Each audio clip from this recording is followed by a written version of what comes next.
Okay. Hi, this is Dan P. with Infinite Lives Podcast. We're looking at Skullduggery, and we have Amy Dallas from Clutchplay Games out of Portland, Oregon. So what's Skullduggery? I played it a little bit.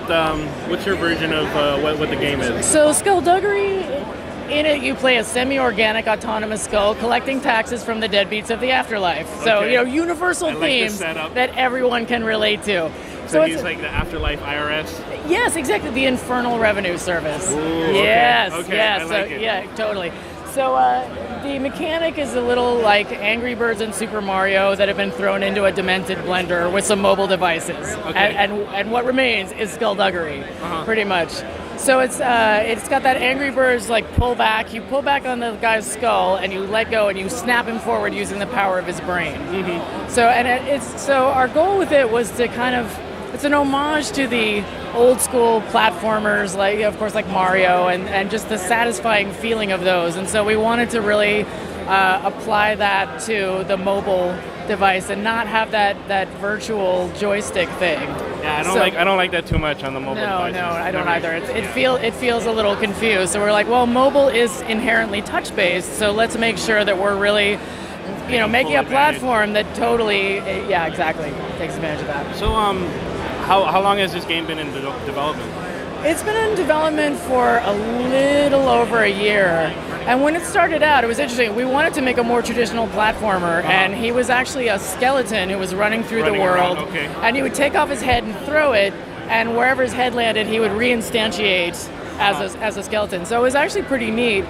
But it just didn't really, it worked well on PC, it didn't work well on mobile. So we kind of had to commit to, are we going to do one or the other? And right now we decided to, focus on mobile. We might come back to something like that. Skullduggery 2. Skullduggery 2, this time it's personal. Yeah, exactly. So what was the thinking behind focusing on mobile? Was it just, that's where the market is, or? Well, we actually, we were formerly a development team for a big mobile studio out of Portland, Oregon. And it was the only studio in town, and the parent company ended up closing down all of their external studios.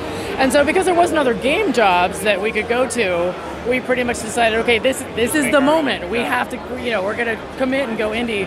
And so we had experience making mobile games, and we'd done that successfully for this other company, so we thought, how hard could it be? And, famous last words, because of course, it's, we know how to make great games, but learning to market a game from scratch, when you've come from a studio system where it's just taken care of. It's totally taking, and it's like it just goes into the hole and it comes out like, hey, an Apple feature, and so that is incredibly challenging to figure out all the, the machinations that go into making that happen. Mm-hmm. And, so we're really so lucky to be here in the PAX 10. Wow, okay. It was like, even talking about it, I'm kind of getting a chill. Because it seemed like there's so many amazing indie games out there right now. Yeah. It seemed like it's a $50 application fee to apply, and on the morning I submitted, I'm like, I could take $50 and light it on fire because for all the chance we would have against all these other great, amazing games. Do you have any idea how many people apply to the PAX 10? I don't. I learned something really interesting last night. Did you go to the PAX 10 panel? No, I did not. So these guys over here, Life Goes On team, they applied last year and they didn't get in, but they take the top 3 who didn't get in, and they actually, and they dissect them at PAX Dev, and they say, here's why these are the top but didn't get in. And I'm like, that is so fascinating. Wow. And so like they bring in the developers so they can learn a little something, and so cool. then they got in the second time, which is incredible. That's so cool. Like, that's invaluable hearing from a bunch of judges. Like, you were this close, but if you'd just done these things, it would have just taken you over the top. So,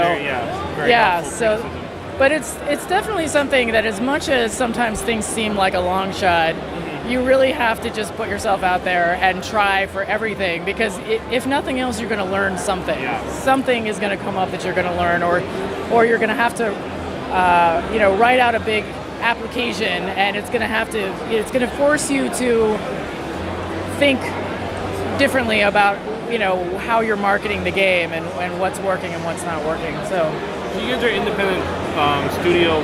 I mean, is this your 100% full-time job? It is our 100% full-time job, Wow, okay. and in Portland, I think we're one of the few studios that are like this. This is our full-time job. This is make or break. This is like we kind of have to figure out a way to succeed, or it's day jobs for us. So yeah. Very cool though. Yeah, I mean, thank you. How far along is the game? Like, is it? We're very close to launching, and in fact, it's funny. We went to a conference back in January or February, and at the time we were thinking we were going to launch in spring, which was completely unrealistic. But also, people were looking at the game going, "This doesn't say spring." The theme of a semi-organic autonomous skull does not have the hopefulness of spring. So yeah, it's a dark fall thing. So we're like, okay, good, because we need the extra time. So so that's what we're doing. Very cool. So this is iOS, Android. It's iOS and Android. We have been talking about doing a PC version, because you can technically play it on the PC. It's just, but it is optimized for mobile. So if we do take it to PC, we have to really think about, do we want to change our control scheme, or do we just want to make a separate PC game where we're kind of picking up what we started doing with the skeleton and the head. So what's your part in the development? I am the producer-y kind of person. I say producer-y kind of person because we're a 4-person team and we all have to do everything all the time. So I am by trade a producer, but I also do biz dev. I'm learning, I'm kind of taking on the marketing and the PR.